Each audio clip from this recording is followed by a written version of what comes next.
working. God dang it, hold on. I think it is. Okay, whatever. I don't know. This stuff started getting harder this last time around. Not even gonna lie. It's like it gets easy and then it gets hard and it's like easy and hard. I don't know. It's all over the place, but I think that's just part of me trying to grasp everything. But I got time, so I'm trying to knock this out. I'm not gonna lie. I'm trying to, you know what I mean? Not knock it out, but like I'm trying to make progress. So.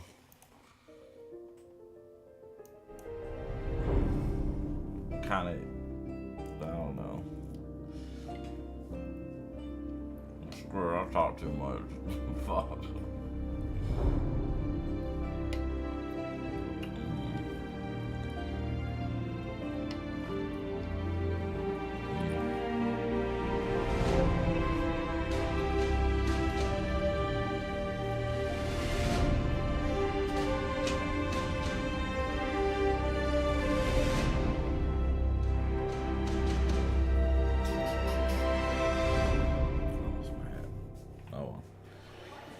All right, this is CS50, and this is week 5 already, wherein we will focus today on data structures, which is a topic we've touched on a little bit in simple form, but today we'll dive all the more deeply, and for better or for worse, this is our last week on C.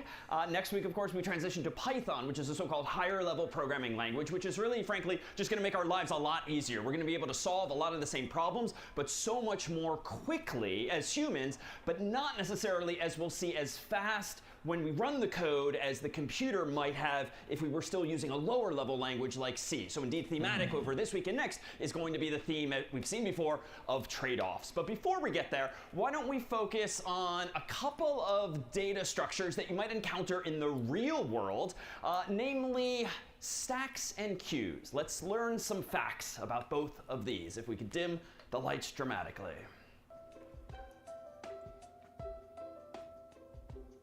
Once upon a time, there was a guy named Jack. When it came to making friends, Jack did not have the knack. So Jack went to talk to the most popular guy he knew. He went up to Lou and asked, "What do I do?" Lou saw that his friend was really distressed. "Well," Lou began, "just look how you're dressed. Don't you have any clothes with a different look?" "Yes," said Jack, "I sure do. Come to my house and I'll show them to you." So they went off to Jack's, and Jack showed Lou the box, where he kept all his shirts and his pants and his socks. Lou said, "I see you have all your clothes in a pile. Why don't you wear some others once in a while?" Jack said, "Well, when I remove clothes and socks, I wash them and put them away in the box. Then comes the next morning and up I hop. I go to the box and get my clothes off the top." Lou quickly realized the problem with Jack. He kept clothes, CDs, and books in a stack. When he reached for something to read or to wear, he chose the top book or underwear. Then when he was done, he would put it right back. Back it would go on top of the stack. "I know the solution," said a triumphant Lou. "You need to learn to start using a queue." Lou took Jack's clothes and hung them in a closet, and when he had emptied the box, he just tossed it. Then he said, "Now Jack, at the end of the day, put your clothes on the left when you put them away. Then tomorrow morning when you see the sun shine, get your clothes from the right, from the end of the line." "Don't you see," said Lou, "it will be so nice. You'll wear everything once before you wear something twice." And with everything in queues in his closet and shelf, Jack started to feel quite sure of himself, all thanks to Lou and his wonderful queue. All right, our thanks to Professor Shannon Duvall at Elon University, who kindly put together that animation, and it's meant to paint a picture of a couple of things that we've all encountered in the real world, but more technically what we just saw were what are known as abstract data types, whereby they're data structures in some sense, but it's really about the design thereof, what characteristics or features or functionality these structures offer, irrespective of how they are implemented in terms of lower level implementation details, which is to say you can implement, as we'll see, queues and stacks in any number of ways, which are going to have real world implications for how you can actually use them and what kinds of problems you can solve with them. So let's consider, for instance, queues in the first place. So a queue is something you sort of experience all the time anytime you go to a store go to some event for which you have to line up in a so-called queue, you'd ideally like there to be some fairness property about that queue, such that if you got in line first, you get into the store first, you get to check out first, or some other such goal. Meanwhile, the person who got there last actually is at the end of the line and stays at the end of the line and therefore gets served or enters in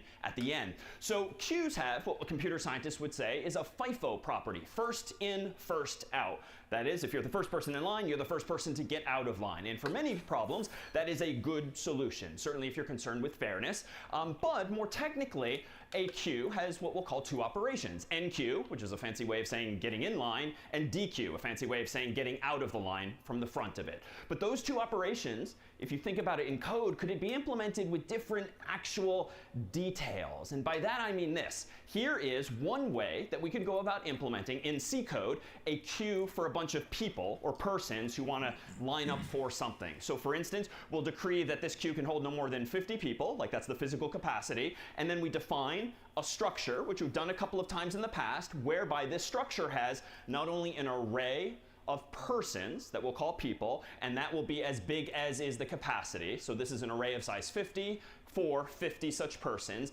And then we're going to propose that we also keep track in this implementation of a queue of the current size of the queue. So we're going to make a distinction between the capacity, like how many total people can be there, and the size, like actually how many people are in line at that moment in time, so that you know which of the spots in the array are effectively empty. And we're going to call that whole structure a queue. Now the catch with this particular implementation in code of a queue is what? There is inherent in it a limitation, something you just kind of have to deal with. And I see you nodding. What's your instinct for this? Okay, well, I think you hit the nail on the head in that it's only for 50 students or 50 people, which means if a 51st person wants to get into line, you literally have no means of remembering them in this data structure. So how do you solve that? Well, we could just recompile our code after changing the 50 to like 51 or maybe 500 or 5,000. But there's this trade-off, because you could still be undershooting the total number of people trying to get into maybe a big concert in the case of an extreme. But at the same time, if you over-allocate memory using 5,000 locations in memory, what if only a few people show up? Now you're just wasting memory. And certainly at the end of the day, you only have a finite amount of memory in the computer, so you kind of have to decide a priori, like before compiling your code, how big is this structure going to be, how much space are you going to waste, and in the end, it's all sort of stupid. It would be ideal if instead we could just grow the queue as needed and shrink it, essentially asking the operating system, as we started doing last week, for more memory, and then giving it back if we don't actually need that memory, which is to say, can't really do an array in this static sense. And by static, I mean we're literally deciding in advance at compilation time how big this thing is going to be. As an aside, this is also a bit annoying for implementing a queue, because you have to somehow keep track of who is at the head of the queue, the front of the queue, because as you start plucking people off, you need to remember who's the next person effectively, but there are ways in code that we could solve this. So let's consider an alternative to a queue, which gives us very different properties, namely a stack. And we saw that in the animation, whereby Jack used a stack to put his clothes into a box, so that every time he got dressed, he sort of took the sweater from the top, from the top, from the top, and might never wear anything other than black as a result, if he does a wash before he actually reaches the blue and the red sweater there. So a stack, as we've just seen, has a LIFO property to it, last in, first out. So if I do a load of laundry and I plop some more sweaters on this stack, well, I'm presumably going to use the last sweater that went in first, as opposed to trying to create a mess and, like, pull the bottommost sweater out, which is just going to be a little more effort than it would be otherwise from just taking it from the top. So sometimes last in, first out doesn't give you maybe this fairness property you might want for other problems, but it does give you an efficiency, a convenience, certainly, so maybe that might be compelling. And stacks are actually everywhere too. If you've checked your Gmail recently, odds are you've opened up gmail.com or outlook.com and you've looked at your inbox, and where does the new mail by default end up? At the top, at the top, at the top. And I dare say all of us are guilty of sort of neglecting emails that fall below the break or onto the next page, and sort of focusing only on the last in, and therefore replying to it first out, which isn't great maybe for the senders of those emails, but it's just how those user interfaces are implemented quite often, unless you override those default settings. So how might we implement a stack? Well, we need to implement, more technically, two fundamental operations. The analogs of NQ and DQ in the world of stacks are called push, which means push something onto the top of the stack, and pop, which means remove something from the top of the stack also. And the team in the cafeterias and dining halls on campus do this all day long. Any of the cafeterias or dining halls that have stacks of trays, of course, you put the first tray at the bottom, and then the next tray, and the next tray, and the next tray. And which tray do all of you pick up? Well, presumably the one on the very top, because it's even harder to grab the bottommost tray than it would be for something like a sweater. As a result, there's maybe undesirable properties, like maybe no one ever gets to the nasty tray at the very bottom of the stack because we're constantly replenishing the top ones. But thanks to gravity, like that just happens to be the most appropriate data structure in the real world for distributing things like trays in a cafeteria. So how might we implement that idea in code? Well, funny enough, we can pretty much use the exact same structure. We could just rename queue to stack, because at the end of the day, we need to keep track of some number of people, and maybe people is a weird sort of analog here, but we kept everything else the same, so why not that? But the size is also something we still need to remember, and it turns out it's a little easier to implement a stack in this way, because you could always remove it from the end of the array, and the first thing that went into the stack, the first in, can always stay at location 0, for instance. But ultimately, we could implement it in this way, but we have the same darn limitation. You can still only put 50 sweaters, 50 trays, 50 people into that stack data structure. So this is just one implementation approach. But that doesn't mean that's necessarily a limitation of stacks and queues. They're abstract in the sense that we could do better. We could maybe start to manage our own memory, move away from statically defining the total size of this array, and just start allocating and deallocating. That is, growing and shrinking the data structure instead, which is to say we can make these abstract data types much less abstract with actual implementations. Let's consider a data structure that we saw, an abstract data type that we saw early on that we didn't necessarily give this name. A dictionary is yet another abstract data type that's sort of everywhere in the world, literally in the world of dictionaries containing words and their definitions. And you can think of a dictionary really in the abstract, if you were to draw this on the chalkboard, as really just a two-column table, whereby on the left is the word and on the right is the definition. If it's a physical book, it's essentially the same thing with lots of columns of words on the left, often bold-faced, and then the definitions right next to them.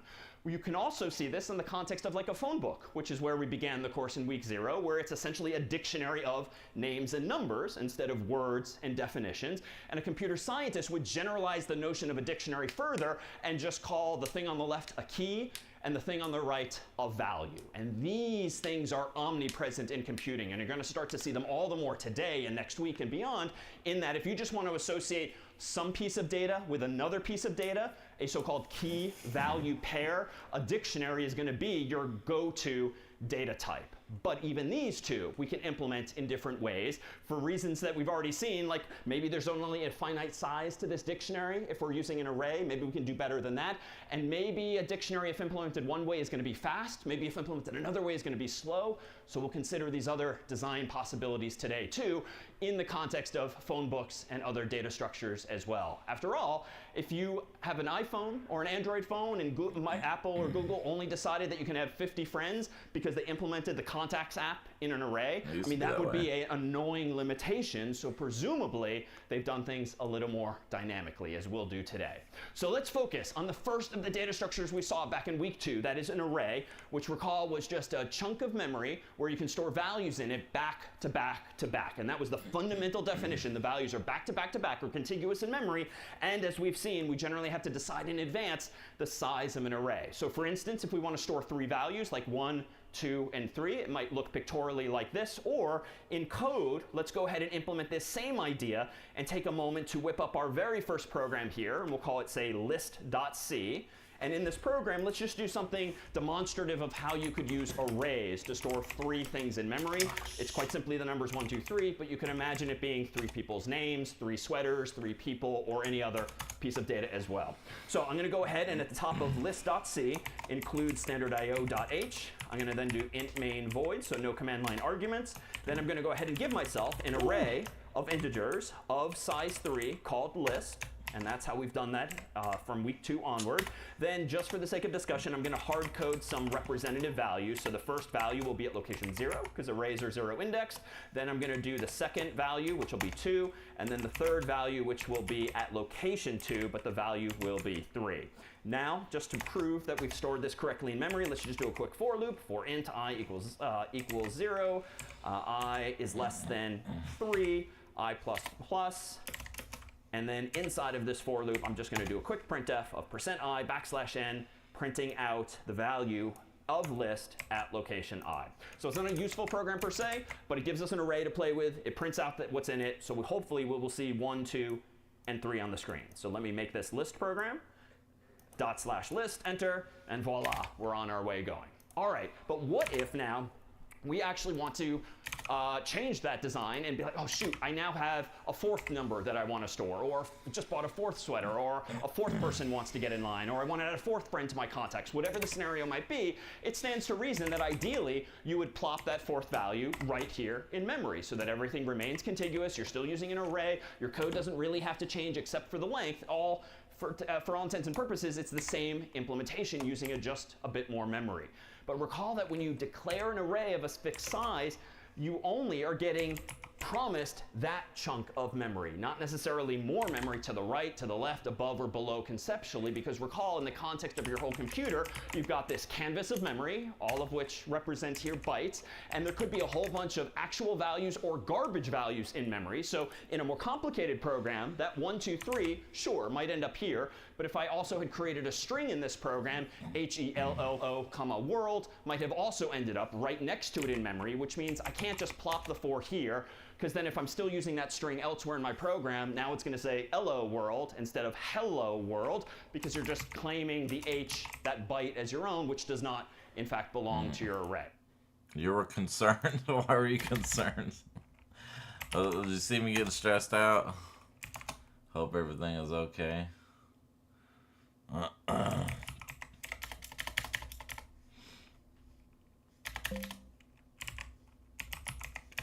What? Didn't see any couple of... Oh, yeah, no, I was just busy. I was putting a lot of time into this, and so over the weekend I had to take a break, and that's all it was. And then Sunday, we forgot about Sunday to do we usually do like a thing on Sunday, but we totally forgot about it. And then we didn't remember till Monday, and then it was already like, yeah. But, been super busy, yeah. Yeah, and I was like, well, I put like that last day, I put like 20 hours into this. Like I was all day, all night working on that one. And then I slept a lot, recovered, and then I was going to do it the next day, but then we were like running all over the place. So I ended up waiting, and then I thought we were going to do it Monday, or I thought I was going to get back on Monday, but yeah. He would have been like, oh, yeah. The crazy part is I only slept for like a few hours, and then I woke back up because I didn't really get the problem 100% correct. And so I couldn't stop thinking about it, honestly, because I was trying to figure out like what I did wrong. I still don't know. I knew that I had already put in too much time in it, and like I was like I need to just move on past this so I can progress. I mean, I could probably, I don't know, but like I was understanding the comments. I can't remember what the problem was, something, but I don't know. But anyways, yeah, I spent a lot of time on that one, and it was a huge problem. That was like 200 lines, and like I don't know, it was just a lot. It was a lot. Yeah. How far along are you on your coding class? I mean, I don't know. They call it weeks. I don't know if I'd really consider it a week. This is like week 5, right? Yeah, week 5 data structures. So I'm trying to, this is the last one for C. And from what I've read on this is supposed to be the last difficult one. Yeah. Because C is like, everybody says it's super difficult. And it was like, honestly, okay, Scratch was like ridiculously easy. That wasn't even hard. This wasn't hard. That was pretty easy. Arrays, that, I mean, I don't know, kind of like, I don't think I really had issues with that. It was just algorithms. I think that's when I had that 20-hour one, and then memory, that was really freaking hard. And then this one, I hope this is not as hard as memory was, because that was like, there was just he talked about a lot of stuff, but he didn't focus on a lot of the things that were in the problem sets, like I mean, he went over the stuff, but it was like, I didn't feel like, I don't know. I feel like I needed to have more examples to help me get better at it, but yeah. Yeah, yeah. No, I mean, even after I finish all this, I'm probably still gonna have to. I mean, it's in there, and I can work out the. That's why I do the problems right after I see the videos too, because I'm like, if I start on it, I gotta keep working on it to like lock it in my brain, you know. So I don't know. But this is the last one of C, and then after this, we got a Python, and I already know a little bit about Python, and from what I've read, it gets these two parts that I'm on, which this next part is they're really hard. So I'm just gonna try to make it past there. What does your channel name mean? Oh, the kids made it up. Yeah, yeah. Yeah, I didn't know what to name so I had friends call me like Pop Tart back in the day. 'Cause, I mean, it was like this whole story where like I don't know, it was someone I hadn't seen in a long time, and I was like, I could be a gangster named Pop Tart, and you wouldn't even know. And then my friend started calling me Pop Tart, and then so that became like I don't know. I started putting it on my games and stuff. And then my kids came up with the PC Tart because I was like, I don't want to name it Pop Tart, but I was like, because you know, no one's called me that since like high school, you know what I mean? So like, then yeah, the kids came up with PC Tart pretty much. So because it's literally just PC for computer and then Tart for Pop Tart, whatever. I guess I don't know. It's and then this one, I added the R on it because it's not the one with the kids. It's just me doing my random streams, so I can do whatever I want. But the other one without the R, that's just like family stuff with the kids. But they're in school now, so I don't get to do it as much. Yeah, yeah, that's all it was. That's the one I started on because the kids want to do it, and then yeah, I couldn't really. It didn't make sense for me to like stream and stuff on there, so I ended up just creating another separate one where I could like just do whatever I want, and then keep that one as like the one that you know they can do videos on and stuff. But yeah, yeah, but that's the only two I have. But yeah, but yeah, that's all it is to it. I mean, the kids just made it up. Yeah, I've been logging on this stuff. I mean, I'm really interested in it. I want to like get it down. You know what I mean? Like, I don't know. I'm super into it. Just want to do a wellness check. Because I stayed up for 20 hours. You're like, oh crap. Yeah, proof of life received. Yeah. Yeah, I wasn't. I mean, it was, dude. I was just so determined. Like, it's like when I'm so close to figuring something out and I can't, and I like feel like I'm really close. Like, it's hard for me to just stop. Like, I can't just stop. It's so hard. It's, and I don't know, but and Bree made me take a break because she wanted attention, and then I was like, all right, but I don't know. It's hard because I'm like super into this stuff, and like when I'm like right there, I'm like I almost got it. I don't know. I mean, hopefully, I just like I hate it when I'm like I don't know. I don't like not understanding something, and like if I do get something wrong, I always want to know why I got it wrong, you know, or I want to know why it is the way it is. Like I don't know. This dude really likes Sesame Street. It's always got any excuse to put some Sesame Street in here. Like their whole duck thing, like they got the ducks in the beginning. It's like, it's a whole thing. I'm gonna get some more water real quick. This is gonna be, what? How long is this video? It's like, oh yeah, it's 2 hours. But yeah, I'm still alive. No worries. That's the path of wisdom. Yeah, honestly. The only way, yeah. More people should ask why, honestly.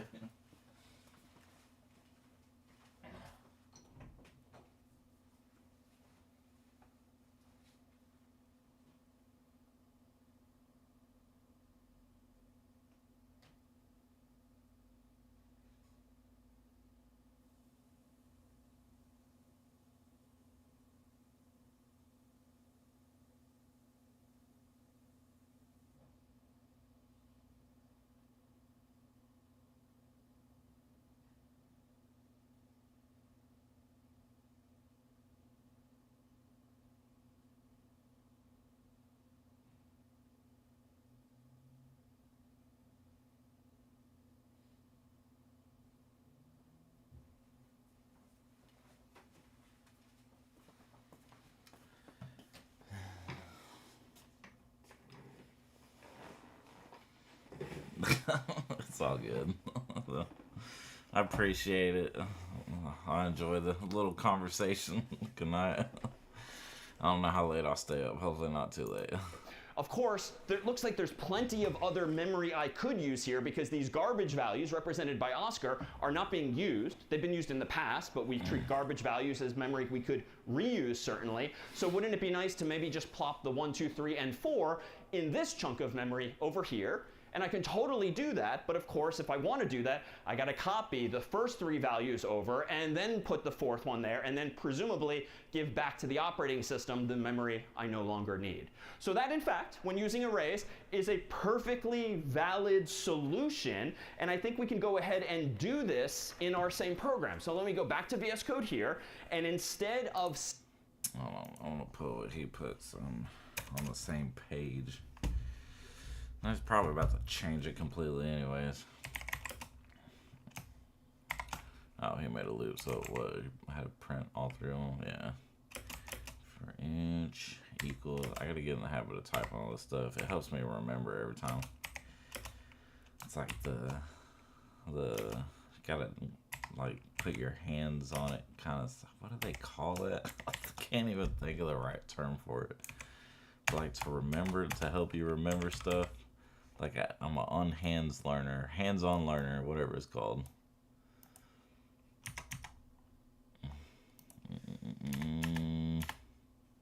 There we go.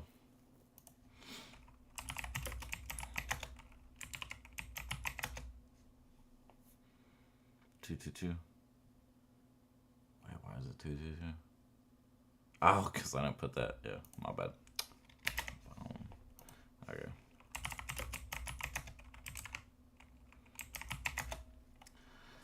Statically allocating memory for this array, and by static I mean literally hard coding the number 3 here in a way that is permanent, effectively. Let me go ahead and do this instead. At the top of my code, let me delete the static allocation of that array before, and now let me leverage my understanding, if still preliminary, of pointers and memory management from this past week 4 to just dynamically allocate a guess at how much memory I need initially.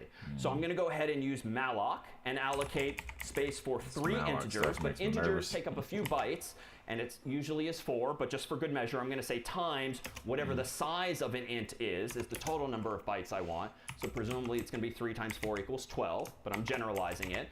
But then recall that malloc returns the address of that chunk of memory, the address of the first byte. So if I want to create an array effectively called list, I can't just do int list like this yet. But what I could say is that, all right, now my list variable is actually going to be the address of an integer and set malloc's return value equal to that. So in code here, what I've done is I'm asking on the right-hand side, the operating system, please give me 12 contiguous bytes in memory. All of those bytes, of course, can be numerically addressed, like 0x123, 124, 125. We've had that story before.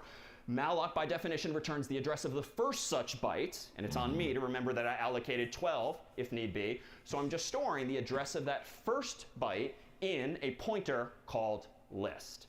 But recall from last week, there's this functional equivalence we saw between treating a pointer as an array and sometimes even treating an array like a pointer. The C language sort of lets us do this conversion, if you will. So what I could do here now is quite the same syntax as before. I could say list bracket 0 gets 1, list bracket 1 gets 2, list bracket 2 gets 3, and even though I have this fancy new line inspired by week 4, the syntax thereafter can be exactly the same.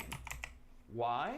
Well, recall that these 3 lines here, using square bracket notation, is just syntactic sugar for the stuff we learned last week. Specifically, I could, instead of doing list bracket 0, I could much more arcanely say go to that address in list and put the number 1 there, please. I can say go to the address list plus 1 and put the value 2 there. I could then say finally go to the address at list plus 2 and put the number 3 there. But this looks ridiculous, and even sort of an experienced programmer might not be inclined to do this if, with using fewer keystrokes and more readable code, they could just do instead what I did the first time around, which is functionally the same, and just treat that chunk of memory as though it's an array, and the computer will essentially do the requisite pointer arithmetic to figure out where to put 1, 2, and 3. So even though this is still kind of fresh, hot off the press from last week, it's exactly the same as we tinkered with last week. So suppose now that some time passes and I realize, for the sake of the story, that, oh shoot, I need more than 3 integers. I need space for 4 so as to achieve this picture in memory. Well, I could, of course, just like delete all that code, change the 3 to a 4, redo the whole thing, recompile the code, rerun it, but let me propose that we write our code in a way that allows us to change our mind while the program is running how much memory we actually need. In case in point, if you meet someone new, you want to add them to your phone, well, you obviously don't want to have to wait for Apple to recompile the Contacts app, reboot your phone just to add one more person. You want the program just to ask the operating system for more memory for that new person. So in this case, let's just pretend that some time passes, and now I want to go ahead and actually change my mind and instead allocate space for 4 integers instead. Well, I could do something like this. I could just say literally list equals malloc of 4 times size of int, semicolon. I don't need to redeclare list on line 13 because it already exists from line 5, but this is bad because what have I done wrong here in line 13? You changed what you already put. You were overwriting what you already put. I've made a poor decision. Yeah, in front.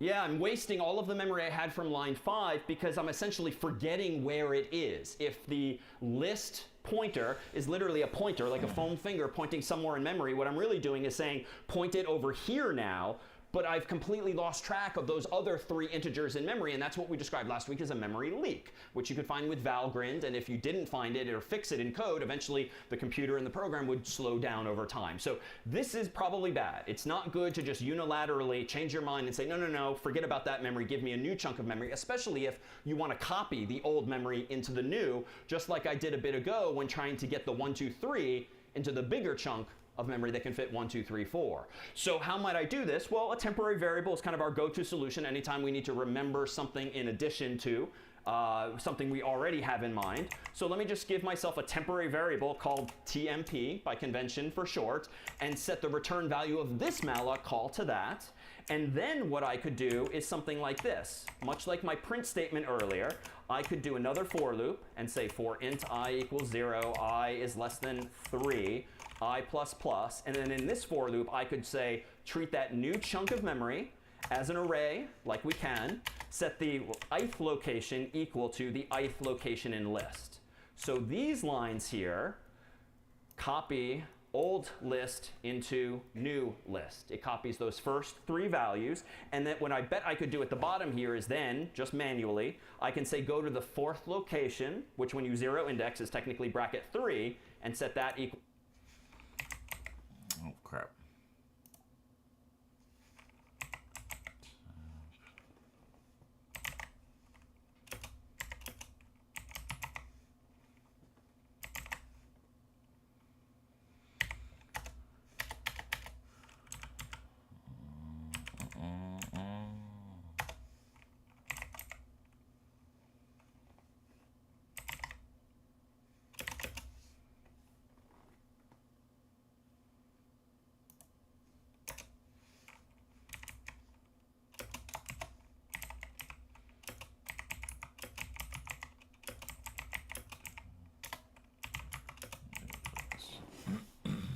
Okay.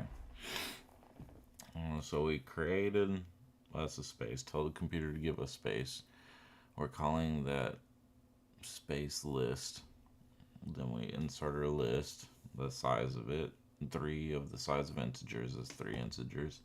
Now we say that we want 4 instead of 3. We're creating a temporary list. And then we're going to take copy old. Okay, so then you're going to take your old list. Temporary list equals old. Okay, temporary list equals old list. Whoa, what happened to the volume? Lines here copy the 1, the 2, and the 3 using a loop, and then line 20 here at the moment just adds the 4th value. And again, this is a stupid sort of way to write code in that if you want to put the 4 there, you should have just done it earlier. I'm just pretending that some time has indeed passed in the program, and I've changed my mind along the way, and I want to let the user add some value to memory. Okay, but before we proceed further, I dare say that there are some other mistakes we should clean up. One of the lessons I preached last week was that anytime you use malloc, what should you do or check for? If it's 0 or You should null. always what? You should always free. So here I'm clearly not free. freeing any memory, so I should definitely do that. And there was one other rule of thumb with memory. What should you always If it's null, do return 1. when using malloc? Yeah. No.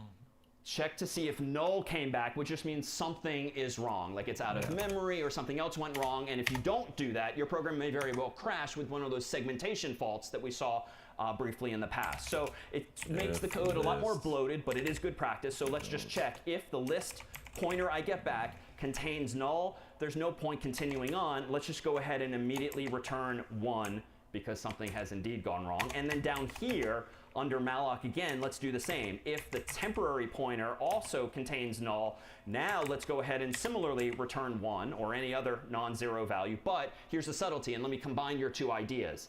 If I immediately return 1 on line 20 after the second malloc call fails, what should I still go back and do first? Yeah, you want to elaborate on your first instinct? Yeah, I want to still free the first chunk of memory, because if we execute line 5 and all is well, which means that line 6, 7, 8, and 9 don't apply, like it's not in fact null, if we got back a legitimate value, that means we have a chunk of memory given to us for 3 integers, which means it still exists down here at line 19 and 20. So if I'm ready now to abort this program and return 1 to signify error, I first want to free that original list and say to the operating system, here's your memory back. Now, as an aside, strictly speaking, this is not necessary because the moment the program itself quits, the computer is just going to give back the memory to the operating system. So when programs quit, the memory leaks sort of go away, but your code is still buggy. And generally, we're running software that doesn't run for a split second, but for minutes, hours. Oh, shoot. We want to put this up here. Wait, on the same line? Doesn't matter, I guess. Oh, if this one comes back, no, make sure I free the list and then we're talking.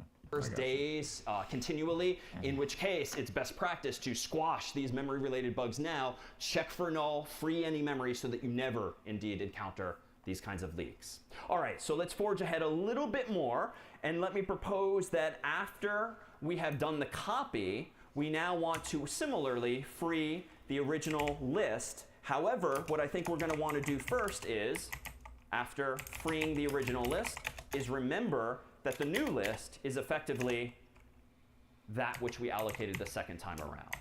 So even though this program's getting a little long, notice that what I've just done is I've said, okay, store in the list variable the address of this new chunk of memory, so that list now with a foam finger is effectively pointing here instead of up here. But before that, I made sure to free what my finger was pointing at originally, the list pointer.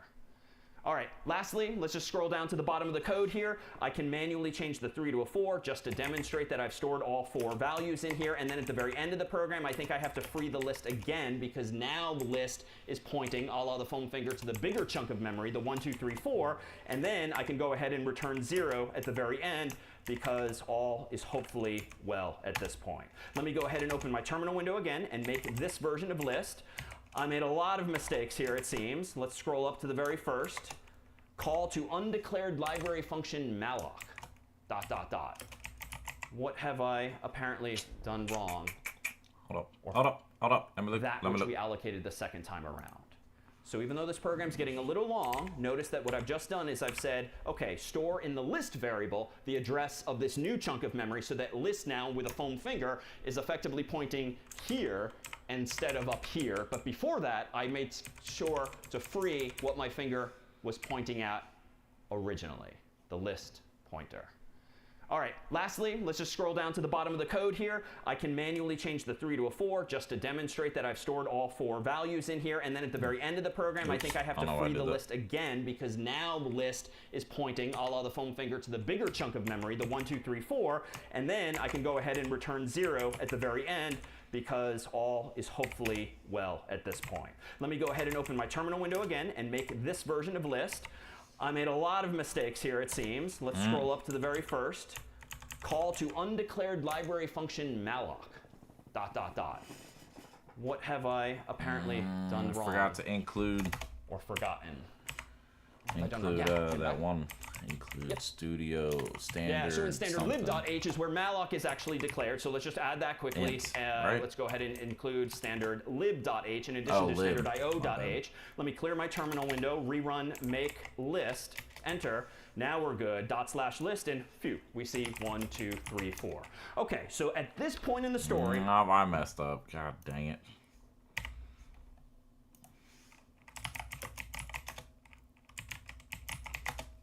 Okay, cool. All we've done is write a dopey little program that allocates memory for 3 integers, 1, 2, and 3, then changes our mind and allocates more memory for 4 integers, freeing the original chunk of memory after copying the first 3 integers into the new memory and adding that 4th value. But this is kind of a lot of hoops to jump through, and let me propose one refinement here. So if back in VS Code, we go back into list.c here, it turns out that at least this loop isn't strictly necessary, not to mention the fact that we already have another loop for just printing the list.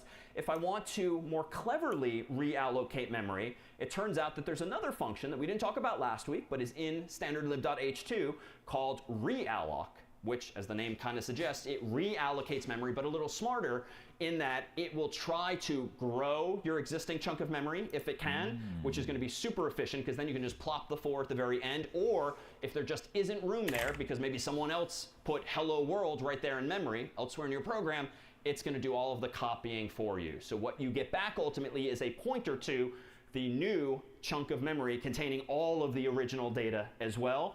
However, we're still going to have to check for null. We're still going to want to free the original list if something goes wrong and then return 1.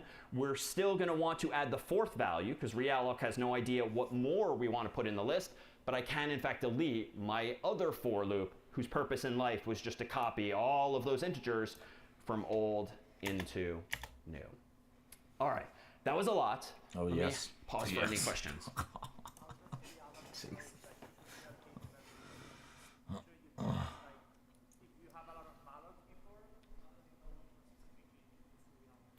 Very good question. That's because I wrote a bug that we didn't trip over because I didn't compile this version of the code. So the question is, how does realloc know what to realloc? Well, according to the documentation, which I forgot to read, you need to tell realloc what the address is of the chunk of memory that you do want to realloc. So the first argument to realloc, which I did admittedly forget until a moment ago, is to put the address of the chunk of memory that you already malloced earlier, so that it knows to go there, see if there's indeed some garbage values it can reclaim at the end of that chunk of memory, or if it has to wholesale move things elsewhere in memory to give you 4 times the size of the int this time instead of just 3. But still, things can go wrong. Like, you still want to check for this null value, because realloc might not be able to give you enough memory, or your memory could just be so fragmented that even though you want 4 bytes, maybe there's 3 bytes over here, 2 bytes over here, 1 byte over here. If there aren't 4 contiguous bytes, realloc 2 could fail, and it will return null to signify as much. Other questions on any of this? Why do we still need the temp variable? For the same reasons as before, because if we just say list equals realloc and something does go wrong, realloc by definition will return null, but not touch the original memory, which case we have now lost track of where that original chunk of memory is, so we can never go back to it to print it, to change it, to free it. So we have to use this temporary variable here. Good question. Other questions? Yeah? Is there a reason that we free list instead of temp? So down here or further down? Okay, so further down, let me scroll down to where we came from. So here, after we've added this 4th value to temp, I've gone ahead and freed list, which at this point in the story is still pointing to the original chunk of memory, the 1, 2, 3. Then I am updating list as a variable to point to the new chunk of memory. Then I'm doing my thing by printing out all of the integers therein. Then I'm freeing what list is then pointing to. So I'm not technically freeing the same address in memory multiple times because I'm, in the intervening time, moving what list is pointing to. Absolutely yes. It would be correct to go ahead down here and just say temp, because temp is still in scope. It's still pointing at the same thing. I would just argue that that's semantically wrong, because at this point in the code, really list is the variable you care about. Temp was really meant to be a throwaway temporary variable, and you're asking for trouble if you use a temporary variable later than you, the programmer, intended. And if a colleague did that too, who knows what you've done with the temp variable in the meantime. Good questions. That was in front.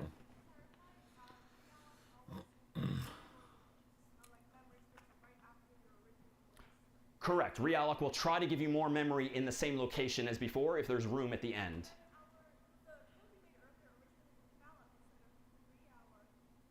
So realloc will do two potential things for you. So if the computer's memory looks like this, you're sort of out of luck, because realloc can't give you this byte. However, if it finds like 4 bytes down here, for instance, realloc will not only allocate those 4 bytes for you, it will then copy the data for you over to it, which is wonderful because it just means we don't need an extra for loop all the time we do this. Hey.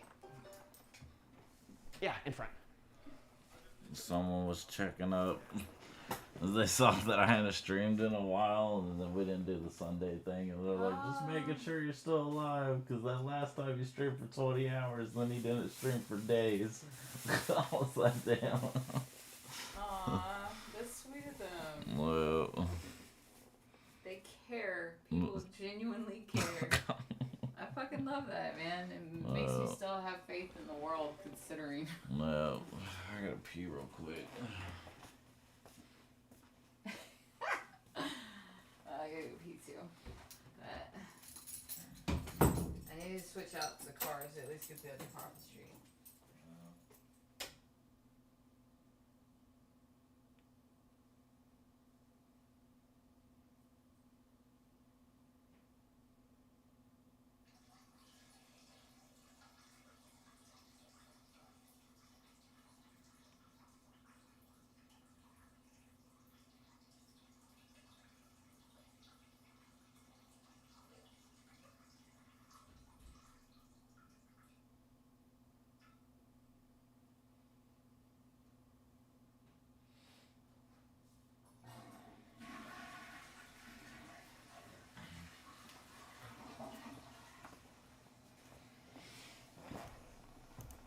How does it know how much data to? Because how does realloc know how much data to copy? Because the operating system, and you can think of it as the standard library, stdlib.h, keeps track of what memory has been allocated for you in the past. So when you pass in that same address, it knows, it has essentially a lookup table, a dictionary, if you will, that tells it what memory has been allocated already. So you don't have to worry about that. Yeah, in front.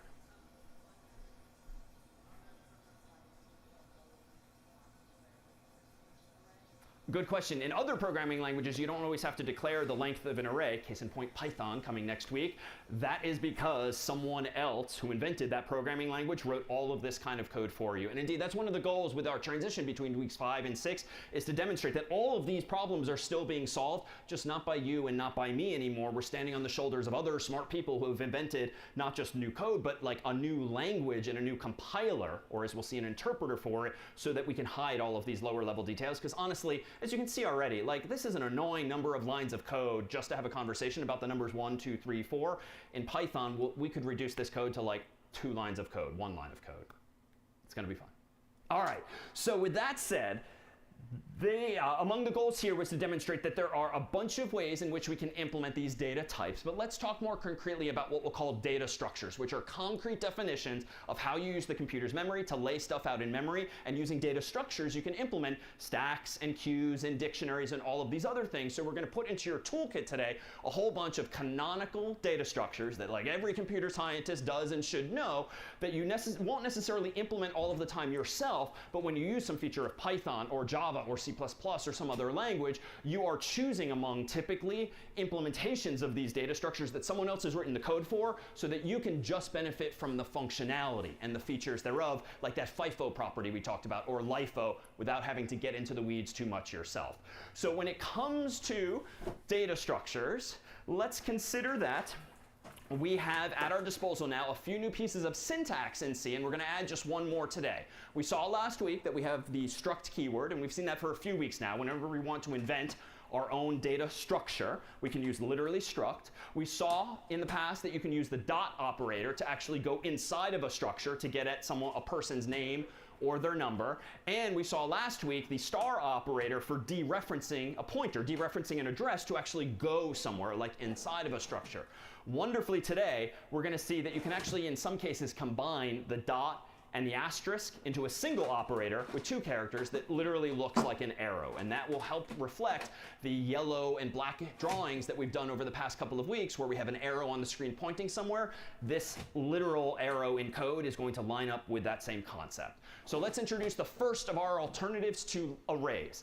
An array, again, is a contiguous chunk of memory where the values are back to back to back.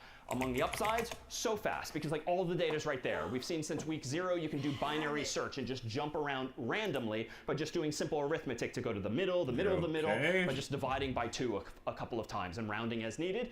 But the problem with arrays, to be clear, is that they are statically allocated to be a specific size, maybe 3, maybe 4, but it is a finite value, which is problematic because look at all of the code we had to write just to resize these things again and again. Well, what if we sort of try to preempt that kind of pain and try to just build up a list by linking it together no matter where the values actually are in memory and move away from this constraint that everything has to be contiguous. After all, as I said a moment ago, if the computer has plenty of memory here, here, here, here, that collectively is more than enough memory, but none of those individual chunks is quite as big as you need for an array, well, heck, let's at least try to leverage all of the available memory and stitch together the data structure as opposed to really holding firm this constraint that the array be back to back to back and contiguous. So a linked list is something you can now build using that syntax from last week and a bit more today in your same canvas of memory, so that for the sake of discussion, suppose that we want to store first in our list the number 1. Well, we all know already that it might very well exist at an address like 0x123 for the sake of discussion, but it's somewhere there. Suppose that you want to store a second value in memory, but you didn't think about it initially, and so you weren't smart enough to put it like right next to the 1 and then the next value next to that, but you know somehow from malloc or similar functions that you could put the number 2 over here at address 0x456 for the sake of discussion. And similarly, there's room for the number 3 over here at, say, address 0x789.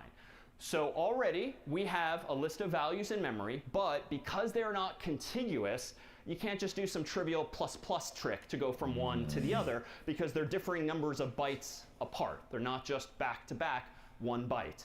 So what if we try to solve that problem in the following way? Instead of just using 1 byte for each of these values, let me waste a little bit of memory, or spend a little bit of memory, and have some metadata associated with our data. So data is values you care about. Metadata is data that helps you maintain the data you care about. So let me propose that we use 2 chunks of memory for every value, such that the top of each of those chunks represents the actual value we care about, 1, 2, and 3 respectively. And you can perhaps see where this is going. The second chunk of memory that I've allocated to each of these values could perhaps be a pointer to the next one, a pointer to the next one, and if this is the end, we can put our old friend 0x0, aka null, and just treat that as the end of the list implicitly. So even though these things could be anywhere in memory, by just storing with each value the address of the next value in memory, creating effectively a treasure map or breadcrumbs, however you want to think of it metaphorically, we can get from one node to the other. And indeed, that's going to be a term of art we start using. A node is just a generic structure that contains data and metadata, usually, like the number you care about and a pointer to the next such node. These are not to scale as an aside. This is typically 4 bytes. A pointer, as we've discussed, is technically 8 bytes, but it just looks prettier to draw them as simple squares on the screen. So what does this really mean? Well, who really cares about 0x1, 2, 3, 4, 5, 6, 7, 8, 9? We can really think of this actually as being more of a picture with arrows, but to keep track of this list of 3 values, I do propose that we're going to need one additional value, over here, and it's deliberately just a single square, because to keep track of this list of 3 values, I'm going to use just one variable called, say, list, and store in that variable a pointer, as we defined it last week, the address of the first node. Why? Because the first node can then get me to the second node can then get me to the third, and so forth.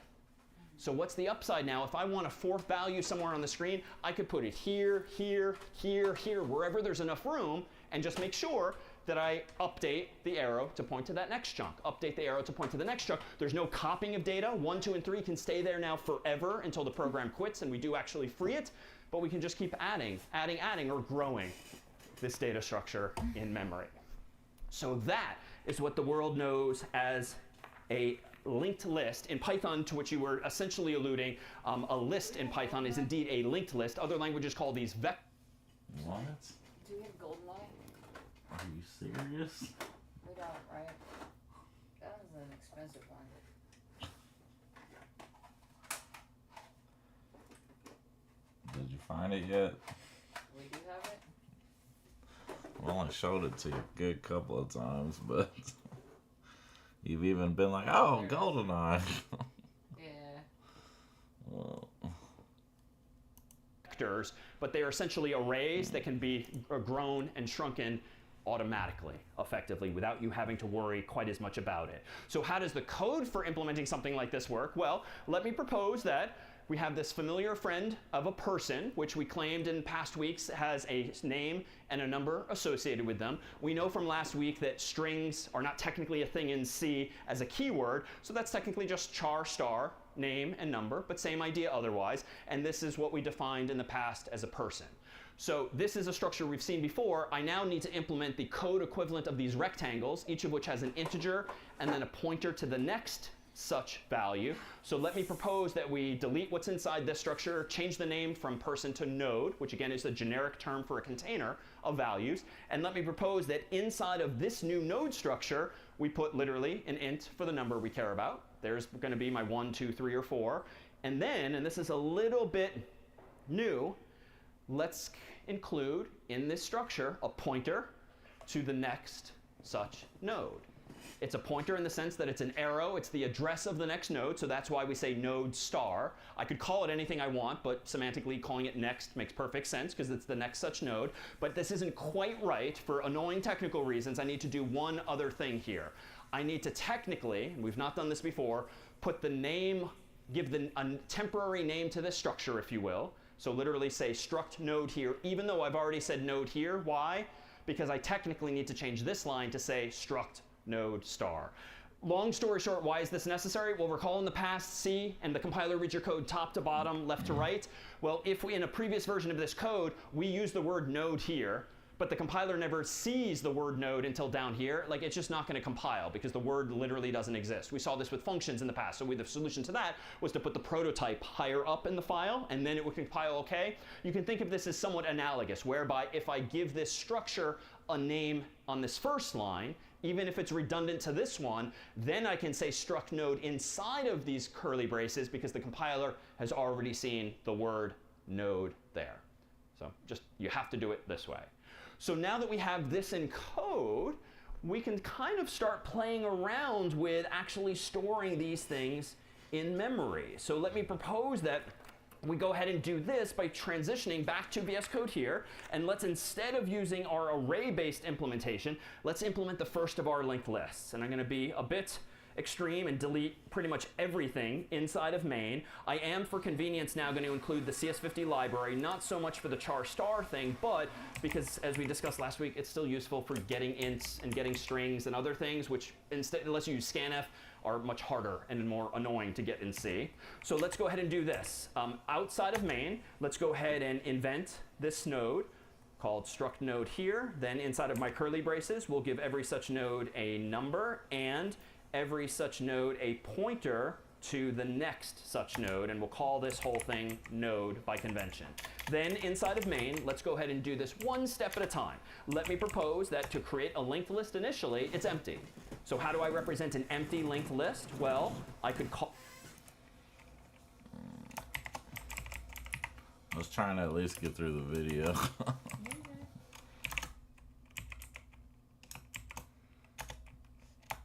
especially since that other one put me back so far.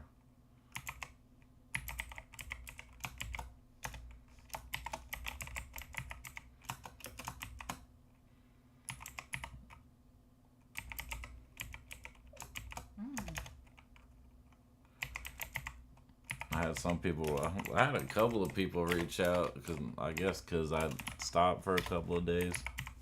Yeah. And Burn out. well, they were saying that they were glad that I was, like, still getting to it. And one of the guys was saying that, he's like, man, he's like, just in the short amount of time, you already got to week 4. He's like, that's a huge accomplishment. Yeah. He's like, even if you're getting frustrated, that, you know, some people don't make it past that, so. I just needed a day off. Relax your brain. I needed a day off. So you could, It wasn't up to me. I needed your attention. I don't think it was me that needed a day off. I think it was you that needed me to take a day off. Because I needed your attention. And then after that, you were like, all right, let's get out of the house and let's go do stuff. You weren't letting me get back on. I was like, God dang We went it. to movie night. Movie night was amazing. What? I didn't get on for 3 days straight.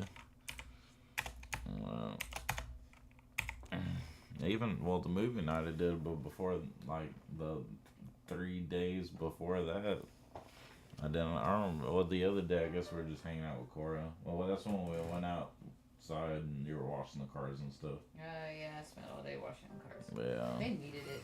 Yeah. All the variable list and set it equal to null. But what is the data type for a linked list?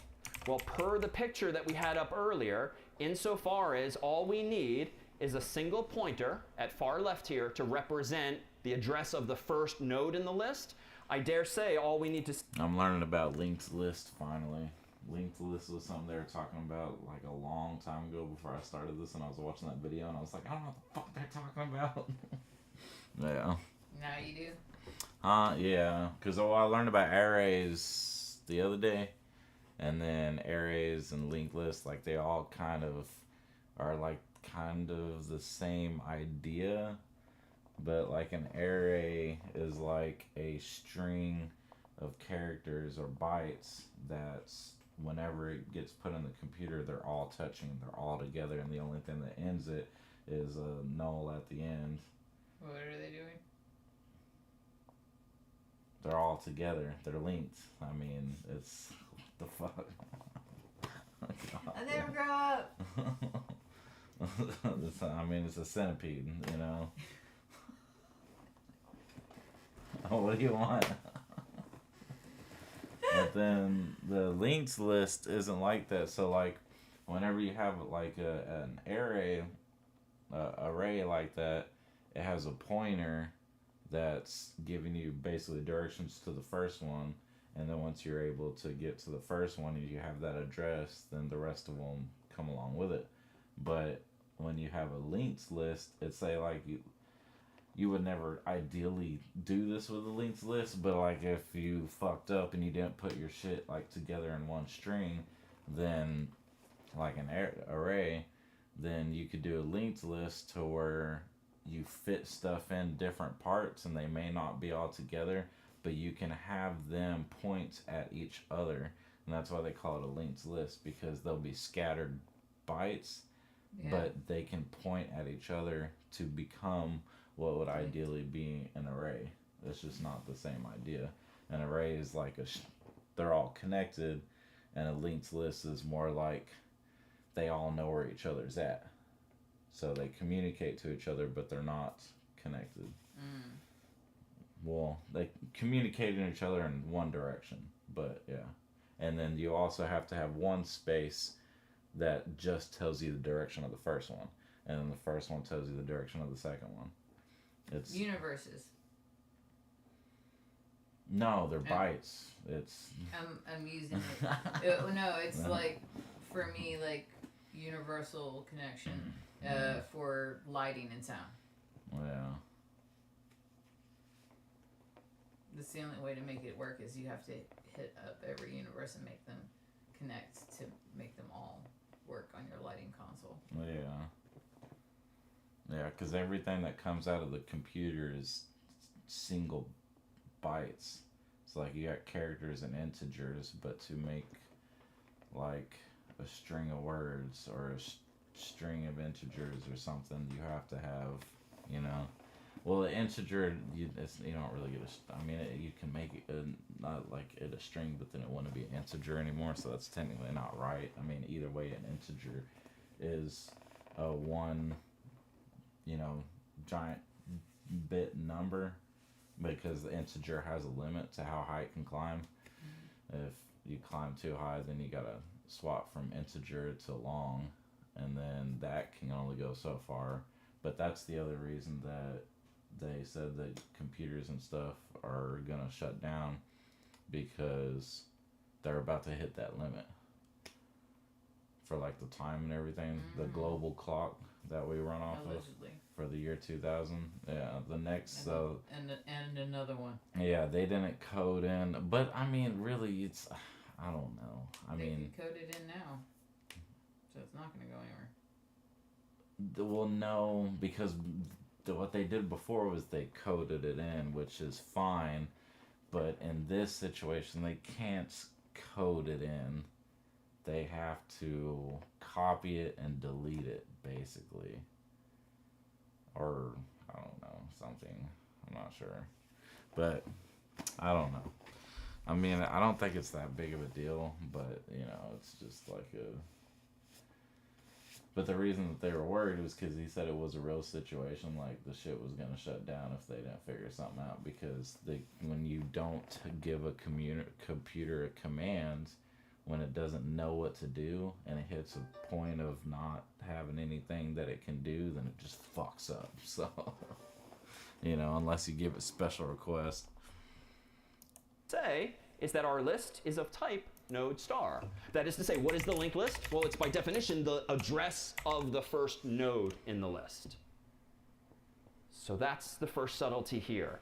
So that gives me a picture with no other nodes. It just gives me a single pointer initialized to null. Now let's go ahead and, for parity with the previous example, just do something 3 times. So in this for loop, structured exactly as before, let's go ahead and allocate a new node, ask the user for a number to put inside of it, and then start stitching things together so as to achieve a picture in memory quite like this. So how am I going to do that? All we need is a single pointer at far left here to represent the address of the first node in the list.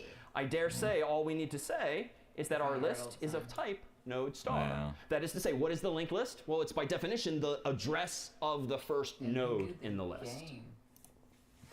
So that's the first subtlety here. So that gives me a picture with no other nodes. It just gives me a single pointer initialized to null. Now let's go ahead and, for parity with the previous example, just do something 3 times. So in this for loop, structured exactly as before, let's go ahead and allocate a new node, ask the user for a number to put inside of it, and then start stitching things together so as to achieve a picture in memory quite like this. So how am I going to do this? Well, first I need to allocate a new node. How do I do that? Well, I can use our new friend malloc and allocate the size of a node. I want to store the address of this chunk of memory somewhere, and what I'm going to propose is that we have a temporary variable, and I'll call this n, whose type is that of a node star. So what am I doing here? I'm trying to build up this list in memory so that I first have a pointer to the list. I first have a pointer that is null, pointing nowhere. No list exists.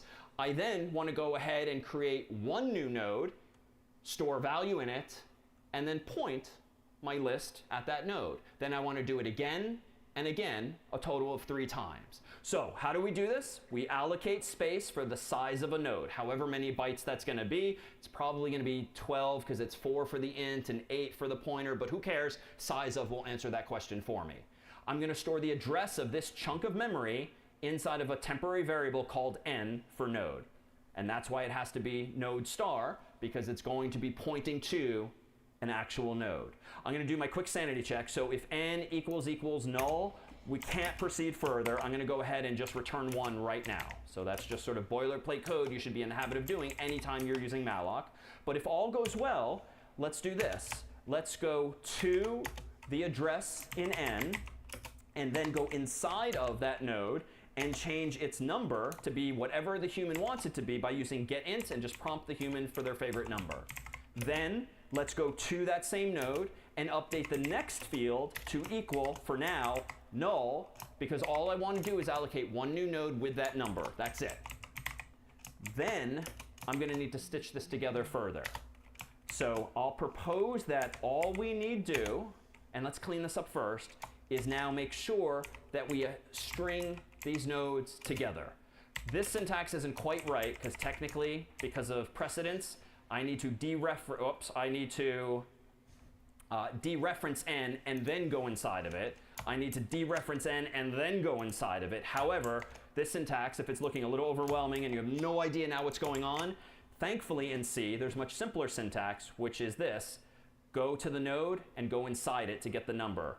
Go to the node and go inside it to get next. So the arrow notation that I promised we would now have is the same thing as using the star operator, the dereference operator, parenthesizing it, then the dot operator, which is just a pain in the neck to write out all the time. I dare say n arrow number and n arrow next is just much simpler. It says go to n and point at the number field or the next field, respectively. All right. So the last thing I'm going to propose we do, and then we'll make this much more clear in picture form, is this. Let's go ahead and prepend the node to the list. And by prepend, I mean insert it at the beginning, insert it at the beginning, insert it at the beginning again and again. I'm going to say n next equals list, then update the list to set equal to n. And then after all of this mess, I'm going to return 0. Okay, this was a huge amount of code, but let me give you a quick recap, then we'll paint a picture. Here is my list initially, so the foam finger is pointing to null, which means the list is of size 0. There's nothing there. Then I ask the computer to do this 3 times. Give it. I need to dereference n and then go inside of it. However, this syntax, then, after checking that it's not null, put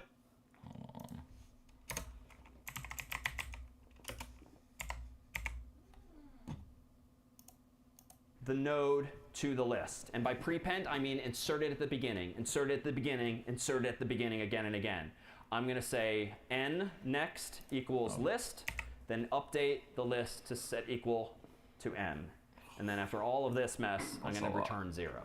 Okay, this was a huge amount of code, but let me give you a quick recap, then we'll paint a picture. Here is my list initially, so the foam finger is pointing to null, which means the list is of size 0. There's nothing there. Then I ask the computer to do this 3 times. Give me enough memory for a new node. Then, after checking that it's not null, put the user's favorite number in it, and update the next field for the moment to null. Then lastly, go ahead and prepend this brand new node to the existing list. And by prepend, I mean put it at the front. So n at this moment is pointing to that new node, and I'm saying, you know what? Whatever the current list is, empty or otherwise, set the next pointer equal to the list, whatever that list is, and then change the list to point at this new node. So now let's do this more carefully, step by step, in picture form. So I'm going to propose that we go through some of these representative lines as follows. Here is do you know if the dogs are in?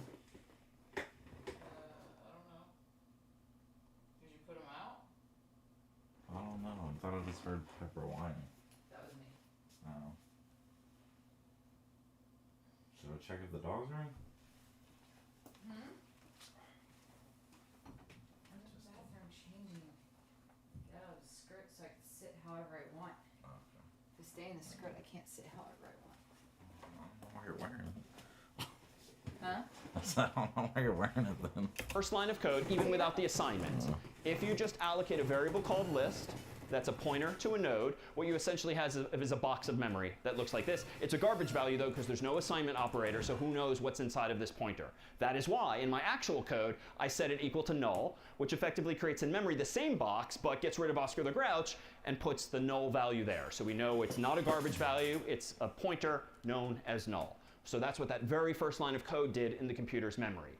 The next thing I wanted to do was allocate enough memory for a node, not a node star, for a whole node. I want that whole chunk of a rectangle given to me in memory.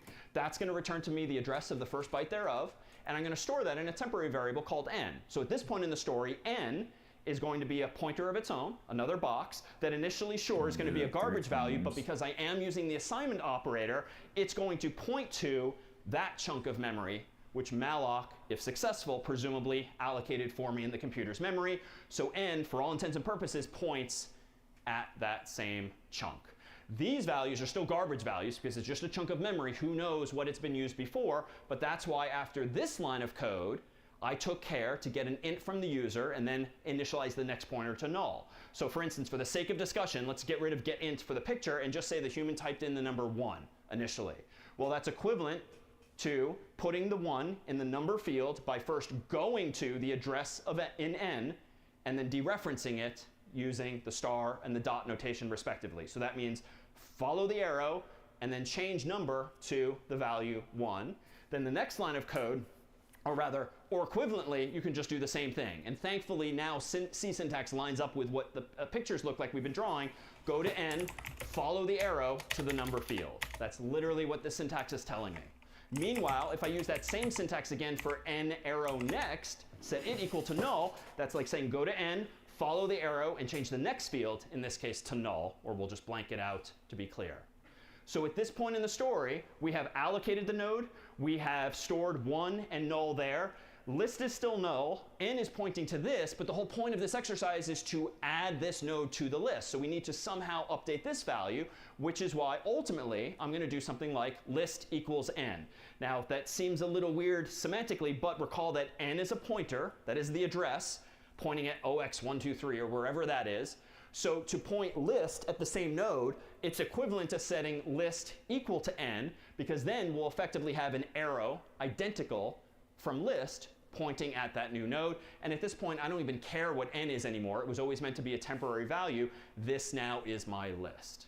So even though I did it in code already preemptively in a loop, the first iteration for that loop literally created this in memory.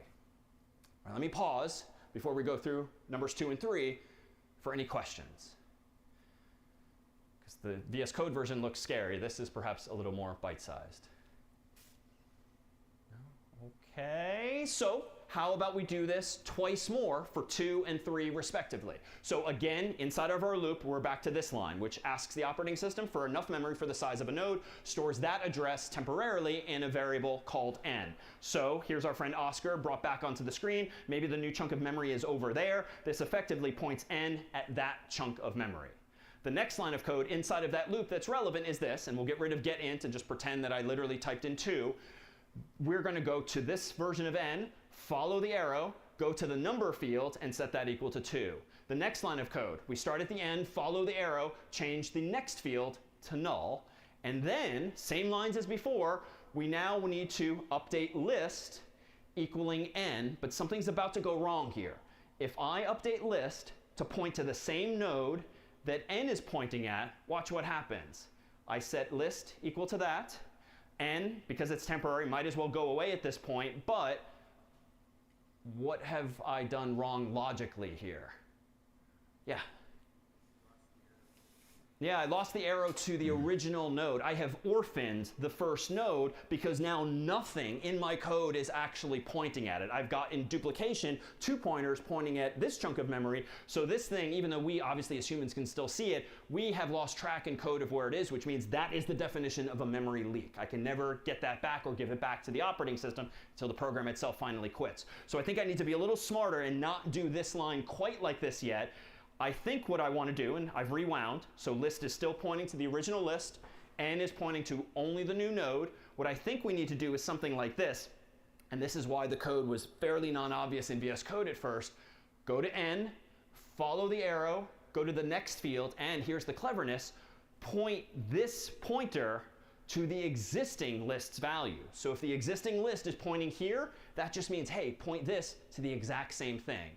Because now, I can safely update the list to point at the same thing as n, so its arrow now points here, but even when I get rid of n, I wonderfully have the whole thing stitched together. And the metaphor I often think of is like around like Christmas time in olden times when people would like stitch popcorn together. That's what you're kind of doing with a thread here. You're trying to stitch together these nodes, or popcorn kernels, if you will, such that one can lead you to the next, can lead you to the next, can lead you to the next, but you can never let go of part of that strand in the process. So here now we have a list, which is great because notice we haven't touched the 1, but we've added the 2. We can go ahead in a moment and add the 3, but you can perhaps see where this is going. I'm kind of doing it backwards by accident, but we'll get there soon. So now let's allocate a new node, run through in our mind's eye all of those same steps. I'm going to hopefully end up with a list that now looks like this. And even though it's kind of long and stringy, these values could be anywhere in memory, but because of these various pointers, I can jump from one location to the other, making more efficient use of everything inside of the computer's own memory. All right, but of course we've got this symptom that I didn't really intend, whereby the whole darn thing is backwards, but I think that's kind of okay for now. But I'd like to propose that we consider how we can now maybe traverse this thing and actually print out the values in memory. So let me go ahead and do this. Let's go ahead and how about, let's go back to VS Code here. So at this point in the story, we've got the same code that implements that same idea, except I'm using getInt just so that I can dynamically type in the 1, the 2, and the 3 without having to hard code it into the actual code. Suppose that after doing this exercise, I actually want to do something interesting like print the numbers. Well, we don't have that code yet. I gotta pee. Too much water.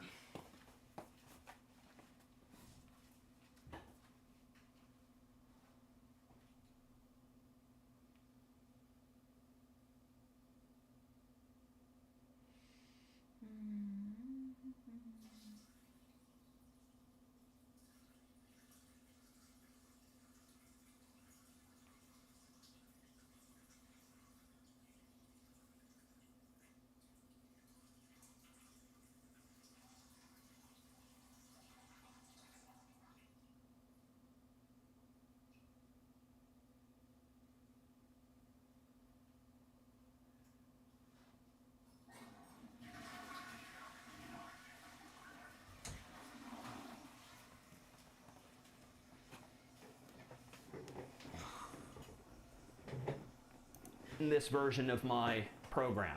So let's bring that back. Last time I did this just using a for loop and array notation, and I think I can do that, but let me propose first that I implement this idea pictorially. Here's the same diagram. This is what exists in the computer's memory.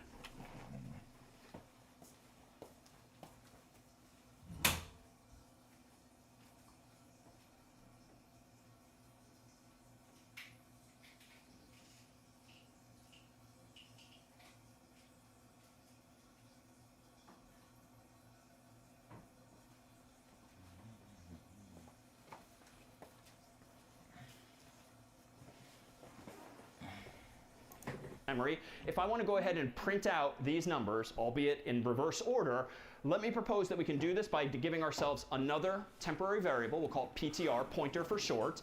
And that's like having another foam finger that points at the start of the list. So it's not pointing at list, it points at whatever list is pointing at, which means here.